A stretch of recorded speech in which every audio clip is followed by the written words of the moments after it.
seorang Superintendent PEM Education. Masa ini saya serahkan kepada Pastor Macklin.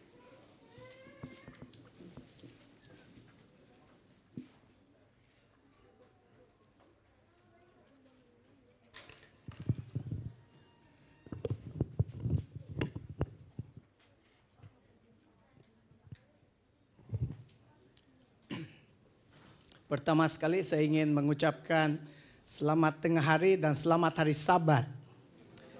Sekali lagi, selamat hari Sabat. Dan saya sangat gembira dapat berdiri di depan kalian, di depan jemaat gereja PHC, semua anggota gereja saya. Dan ini Sabat merupakan Sabat pertama saya berkhotbah di gereja ini. Dan saya ada dua permintaan daripada kalian semua. Pertama sekali adalah supaya kamu bersabar dengan saya. Saya baru mulakan pelayanan saya di sini. Sekiranya saya menanyakan nama kamu, siapa nama kamu pada Sabat ini, kamu jawab. Pas itu kalau Sabat depan lagi saya tanya siapa nama kamu, kamu jawab juga ya. Ya, so sabar dengan saya nampak ramai di sini, jadi saya coba untuk sedaya upaya untuk mengingatkan nama kamu satu persatu. Dan yang kedua, saya juga lihat ramai keluarga di sini. Adalah hasrat saya juga untuk memulakan pelayanan saya di Pulau Pinang ini untuk melawat kamu dan keluarga kamu, dan saya akan aturkan jadwal untuk melawat kamu ya. Jadi kepada yang berkeluarga, saya ingin sekali, saya dengan keluarga ingin sekali untuk datang untuk melawat kalian. Dan kepada anak-anak muda yang student ataupun yang single, kita pun masih boleh juga berjumpa ya di cafeteria ya, ataupun di tempat-tempat, di acara-acara sosial, acara-acara mungkin di acara-acara aktiviti gereja. Saya percaya semua tahu nomor telepon saya, jadi kamu boleh hubungi saya.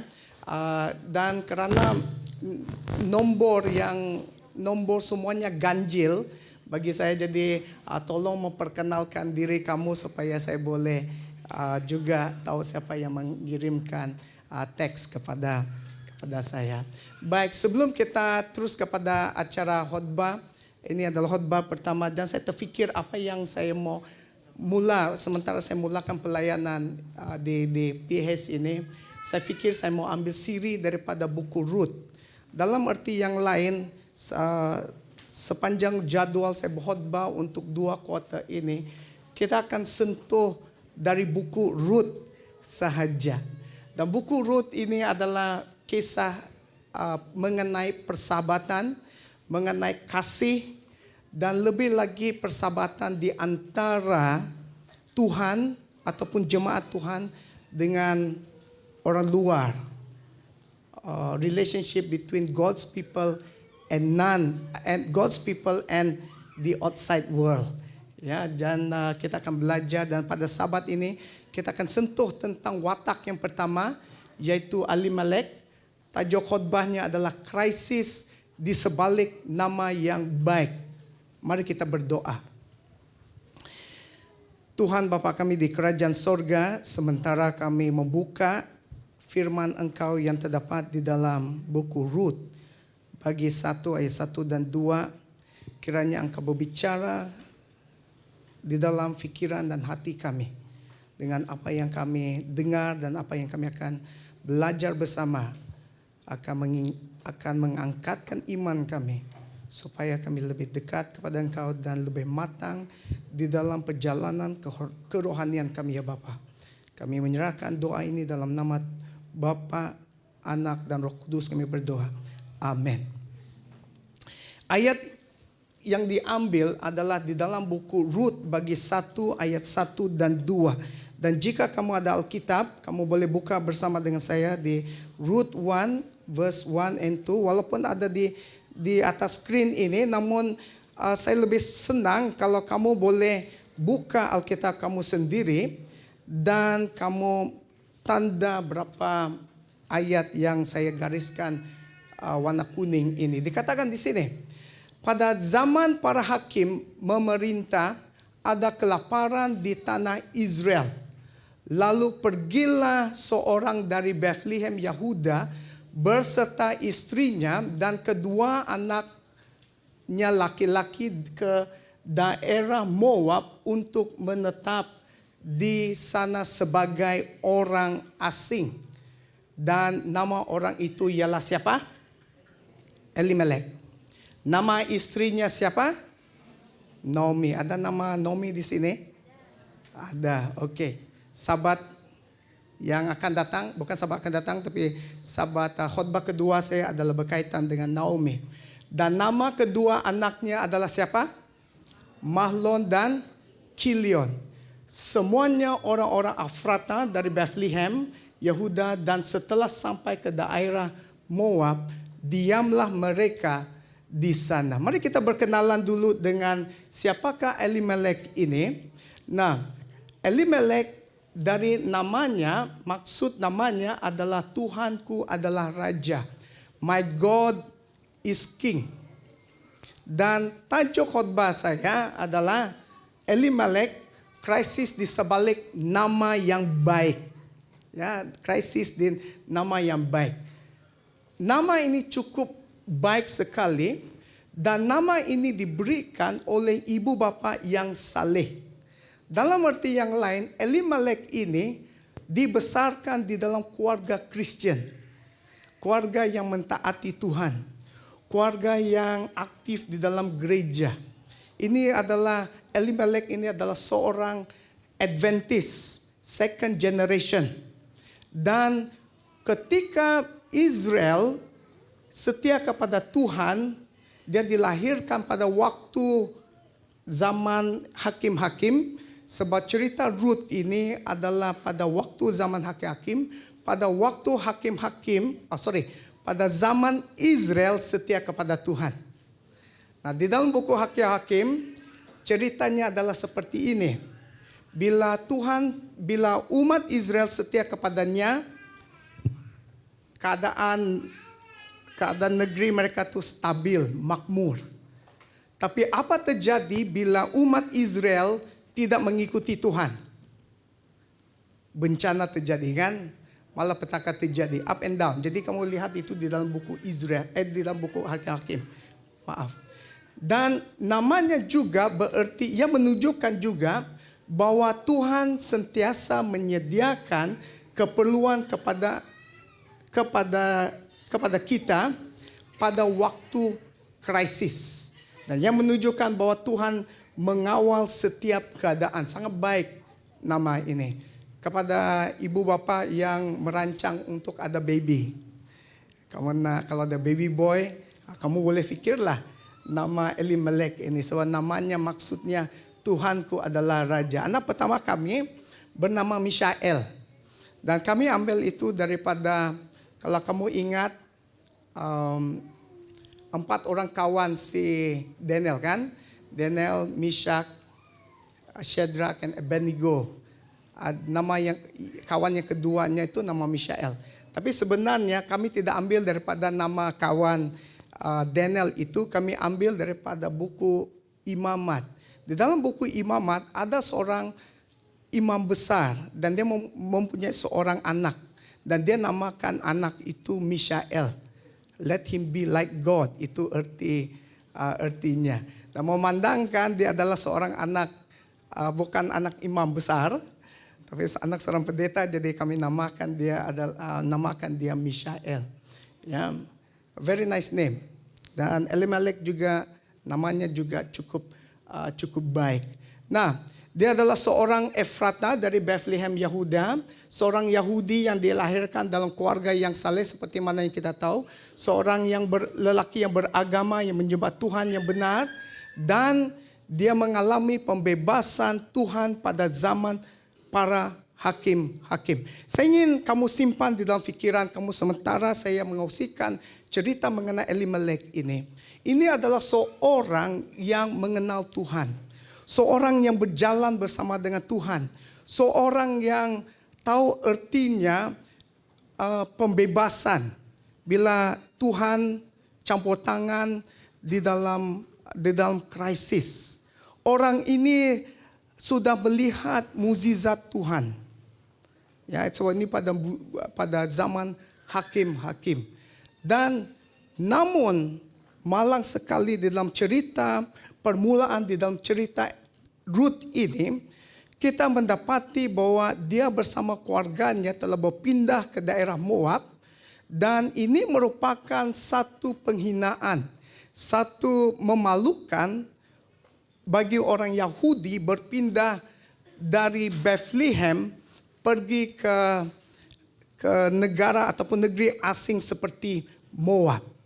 Dan saya percaya kematian cerita ini diceritakan di dalam buku Ruth 1 ayat 1 dan 2 menjadi peringatan kepada setiap seorang kita umat Advent.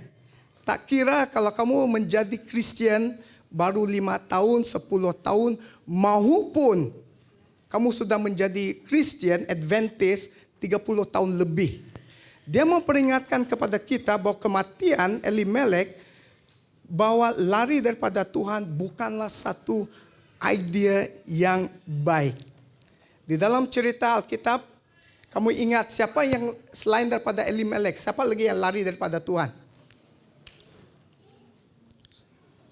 Siapa? Yunus kan? Jonah, saya dengar tadi ada nama Jonah. Yunus juga melarikan diri daripada Tuhan. Dia secara sengaja lari daripada Tuhan. Di sini dia merancang untuk keluar daripada Bethlehem. Nah, soalan dia mengapa Elimelek, orang yang taat kepada Tuhan, orang yang setia kepada Tuhan, orang yang telah melihat mukjizat Tuhan ketika Israel setia maupun ketika Israel tidak setia, apa yang menyebabkan dia berpindah dari Bethlehem pergi ke Moab. Dan di dalam ayat pertama sekali dia sudah memberitahu jawaban kepada kita. Apa dia? Dikatakan kerana kelaparan di tanah Israel. There was famine in the land.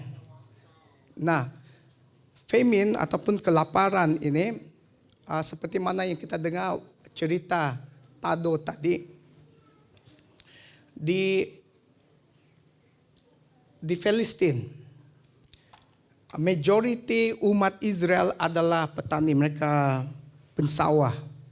Dan oleh itu hasil tuaian itu sangat penting bagi mereka. Semua kehidupan mereka mengelilingi daripada hasil tuaian. Oleh itu apapun yang terjadi kepada tuaian pada tahun itu akan merosakkan semua rancangan-rancangan keluarga. Keluarga saya, istri saya datang daripada Filipina dan kedua-dua mentua saya adalah seorang petani, mereka ada sawah. Dan di Philippines, negara Filipina adalah negara yang sering kali dilanda oleh bermacam-macam jenis bencana alam, termasuk typhoon. Ya, semua jenis bencana alam kamu nak jumpa, kamu pergilah negara Filipina. Dan pulau Mindoro adalah pulau yang terdedah kepada Laut Cina Selatan. Dan tiap kali bila terjadinya puting beliung, semua tanaman-tanaman padi akan musnah. Dan bila itu terjadi, Jennifer, istri saya, dan adik-adiknya, mereka tidak mempunyai cukup uang untuk perbelanjaan untuk sekolah mereka. Namun saudara dan saudari, di waktu-waktu yang lain saya boleh kongsi pengalaman keluarga istri saya. Namun tiap kali typhoon terjadi, typhoon itu selalunya nampak sawah ince orden, dia akan pusing macam ini. Dan orang selalu tanyakan kepada bapa mentua yang saya yang sudah meninggal, ince orden apakah rahasia kamu? Rahasia saya ialah taat kepada Tuhan. Terjadinya kelaparan. Dan bila terjadinya kelaparan, ekonomi pun jatuh. Dan Elimelek menggunakan keputusan ini ataupun menggunakan masalah ini untuk keluar daripada Bethlehem pergi ke Moab. Tapi kita perlu ingat, si Elimelek adalah orang yang apa tadi saya katakan? Orang yang setia kan? Dia telah lihat bagaimana Tuhan telah setia kepada keluarga dia dan juga kepada bangsa Israel pada waktu mereka di saat baik maupun di saat mereka tidak setia kepada Tuhan, Tuhan tetap setia kepada mereka. Dan waktu saya merenungkan ini, saya menanyakan satu soalan. Kenapa pada hari ini ramai orang ataupun Kristen ataupun Adventist umat kita meninggalkan gereja di mana-mana, termasuk di Pulau Pinang dan juga di Johor Bahru. Dalam pelayanan saya selama lebih 17 tahun ini dan 13 tahun di Johor Bahru, saya mendapati ada 3 sebab utama dan yang lebihnya kamu boleh tambah. Pertama sekali kenapa ramai orang meninggalkan gereja adalah kecewa. Semua kita ni pernah mengalami kekecewaan. Betul? Kalau kamu tidak pernah mengalami kekecewaan, kamu bukan manusia. Semua pernah mengalami kekecewaan. Dan kadang-kadang kecewa ini sama ada pribadi. Barangkali kamu pernah gagal. Kalau kamu student, kamu gagal dan peperiksaan kamu rasa kecewa. Tapi saya ingin katakan apapun jenis kekecewaan yang kamu alami, saya ingin katakan ini. Iblis menggunakan ini untuk menjauhkan kamu daripada Tuhan. Itu adalah strateginya. Sebab iblis ini pakar dalam psikologi. Dia pakar di dalam emosi kita. Pakar dalam emosi kita. Kecewa. Kedua, kesibukan. Ini biasa kita dengar kan? 3 sebab kenapa orang meninggalkan gereja, kesibukan, busy. Kita selalu katakan setiap hari, I am busy kan? Tapi saudara dan saudari kamu tahu apa maksudnya busy?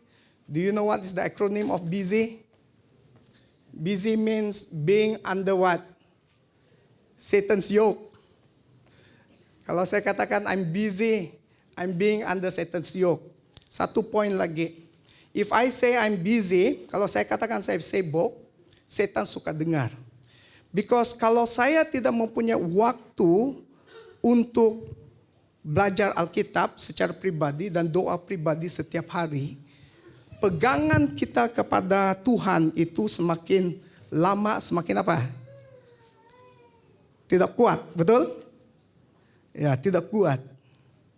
Ada satu statement daripada Ellen White, kamu boleh jumpa ini di dalam Gospel Workers, buka 100. Dia katakan di sini, our greatest strength, when we want to find strength, our eternal strength, kekuatan yang kita boleh dapat adalah dalam 3 perkara. Pertama, Bible study, pribadi. Kedua, prayer. Ya, nomor 3 adalah menyelidiki hati kita. We need to selidik hati kita. Dalam arti yang lain, pertobatan itu adalah bukan sekali dalam seumur hidup, tetapi setiap hari. Kesibukan, I am busy. Ketiga, ini yang saya selalu dapat, adalah berpindah ke tempat baru. Bila pindah ke tempat baru, di Johor Bahru, bila pindah pergi ke Johor Bahru, saya seringkali kalau saya ada kesempatan ke Sabah dan ke Sarawak, dijemput untuk berkhutbah, saya seringkali kata kepada jemaat di sana, kalau kamu datang ke Johor Bahru, kamu cari saya. Betul kan, Brand? Brand salah satu anggota yang setia di Johor Bahru. Kalau kamu datang ke Johor Bahru, kamu cari saya. Datang cari gereja. Sebab kalau kamu tidak cari gereja dulu, Johor Bahru akan cari kamu. Kalau kamu tidak cari gereja dulu, Singapura yang akan cari kamu. Ya, Saudara Daniel, betul. Saudara Daniel seorang anggota yang aktif. Tiap kali datang ke Johor Bahru, dia mesti datang ke JBBM. Berpindah ke tempat baru, berpindah kerja. Ada di antara kita ni students. Mungkin waktu student life kita ni aktif, we can come to church, kita boleh datang ke gereja. But when you start your career, kamu mula akan apa? Akan sibuk, right? Dan mungkin berpindah ke hospital lain dan sebagainya. Tapi saudara dan saudari, saya ingin katakan kepada kita, apapun alasan kita, alasan utama kita adalah saya mau kembali kepada Tuhan. I want to be in God's house. That's the desire of my heart. Itu yang Daud katakan.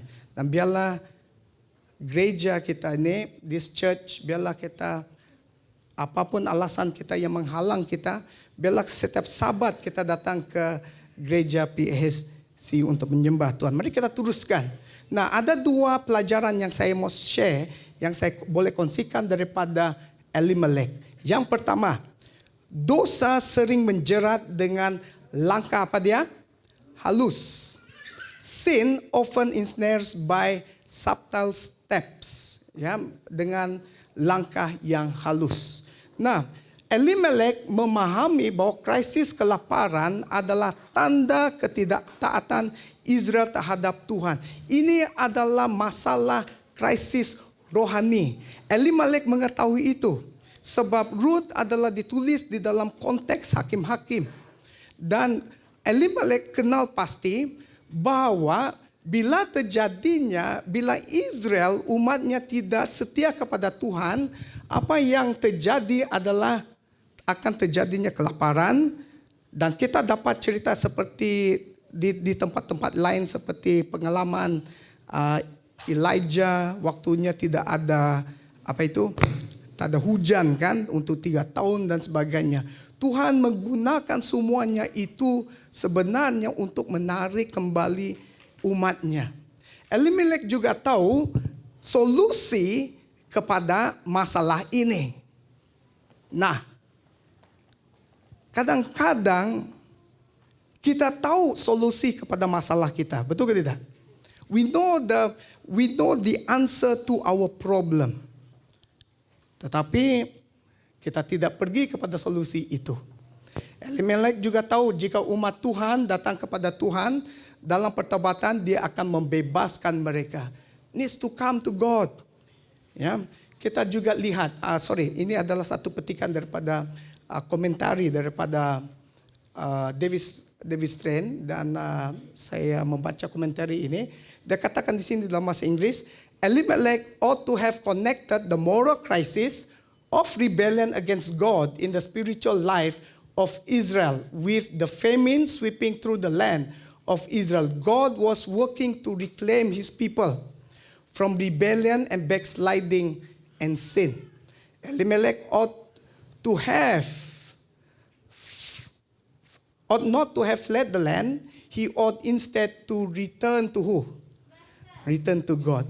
Daripada melarikan daripada Tuhan, melarikan diri daripada Bethlehem, apa yang Elimelek sepatutnya buat?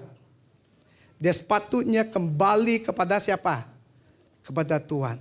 Adakah Elimelek tahu itu? Dia tahu. Adakah kamu tahu itu juga? Bila kamu ada masalah, mana kita sepatutnya pergi? Bila kita ada masalah, siapa kita harus pergi kepada siapa? Kepada Tuhan. Kita tahu kan? We know. Tapi kadang-kadang kita tidak lakukan itu. Daripada balik kepada Tuhan, kita kembali kepada media sosial. Saya biasa beritahu anggota gereja, kalau kamu ada masalah keluarga, jangan kamu post di Facebook, jangan kamu post di Instagram. Sebab kalau kamu post di sana, banyak mambang-mambang ataupun iblis-iblis suka lihat itu. Tapi bila kamu ada masalah keluarga, masalah anak, masalah apapun, kamu bawa itu kepada siapa? Kepada Tuhan. Kita tahu, we know, kita tahu. Ya, Elimelek juga tahu bahwa solusi kepada masalah kelaparan adalah kembali kepada Tuhan. Bethlehem berartinya house of bread, bermaksudnya rumah roti. Dan nama ini sangat istimewa dalam arti yang lain. Tuhan sentiasa menyediakan keperluan kita, baik waktu baik maupun pada waktu krisis. Dan Elimelek juga tahu dia harusnya menuntut janji-janji Tuhan bahwa dia akan menjaga umatnya. Krisis kelaparan ini bukan perkara yang baru bagi dia. Bukan baru saja terjadi. Ini dia tahu sudah. Dan dia tahu bahwa dia harus menuntut janji-janji Tuhan tersebut. Kita lihat terjadinya perubahan rohani di dalam kehidupan Elimelek. Kalau kita lihat daripada peta ini, daripada Bethlehem pergi ke negeri Moab, kalau dikira dalam jauhnya adalah di dalam 2.919 km. Waktu itu tidak ada kereta, mobil, tidak ada motosikal, tidak ada kereta yang canggih-canggih seperti yang kita ada. Tidak ada highway yang baik seperti di Semenanjung ini. Kamu pergi ke Johor Bahru 700 km, boleh sampai kalau saya 10 jam. Tapi saya percaya kalau kawan baik saya Peter boleh sampai 7 jam, boleh sampai. Ya, 4 jam boleh. Brand mungkin lagi cepat ya. Ya. So, jauh. Tapi zaman itu tak ada Myvi, tidak ada kereta Mercedes, tidak ada Honda, semuanya itu. Jadi perjalanan dia berjalan kaki menggunakan keldai, itu perkhidmatan yang mereka ada. Dan Elimelek bukan pergi seorang, dia pergi bersama dengan keluarganya. Banyak barang yang perlu dibawa, berpindah. Seperti kami berpindah ke sini, banyak barang yang kami perlu bawa. Banyak barang juga kami perlu tinggal di Johor Bahru sebab tidak cukup. Ya, so kami bawa pergi ke sini. Dan kita lihat bahwa cerita ini menggambarkan sebenarnya bagaimana Elimelek itu secara perlahan lari daripada hadirat Tuhan. Di dalam arti yang lain kita lihat dalam keadaan yang terdesak, emosi mendahului rohani. Dan inilah seringkali terjadi. Seperti mana yang saya katakan, iblis sangat bijak menggunakan emosi kita. Dan kadang-kadang di dalam keadaan yang terdesak, emosi kita ini mengganggu pikiran kita sampai kita tidak ada keinginan untuk berdoa terlebih dahulu. Ya, emotion precedes the spiritual. Namun lebih daripada itu kita lihat sebab utama Elimelek keluar daripada Bethlehem ini walaupun bersifat ekonomi, ya, bersifat ekonomi, dan dia tahu bahwa pergi ke Moab ini adalah satu perkara yang cukup memalukan. Ellen White pernah memberikan statement ini dalam Patriarchs and Prophets tentang orang dari Moab. Dia katakan seperti ini dalam Patriarchs and Prophets, its moral corruption and become so intertwined with their character that they could not distinguish between good and evil, the people of Moab. Lot's only posterity, the Moabites and the Ammonites, were vile, idolatrous tribes, rebels against God, and bitter enemies of His people. Soalan dia, adakah Elimelek tahu ini? Dia tahu. He knows. Dia tahu. Ya, ada 2 poin yang saya mau share daripada poin yang pelajaran yang pertama ini. Kita seringkali merasionalisasi penyimpangan dari keutamaan Tuhan dalam mengejarkan agenda pribadi. Dalam kes Elimelek adalah ekonomi. Oh, ada kelaparan terjadi di sini. Tak cukup uang, macam mana mau belanja anak pergi sekolah. Anak masih kecil. Ya. Jadi mari kita pindah pergi ke Moab.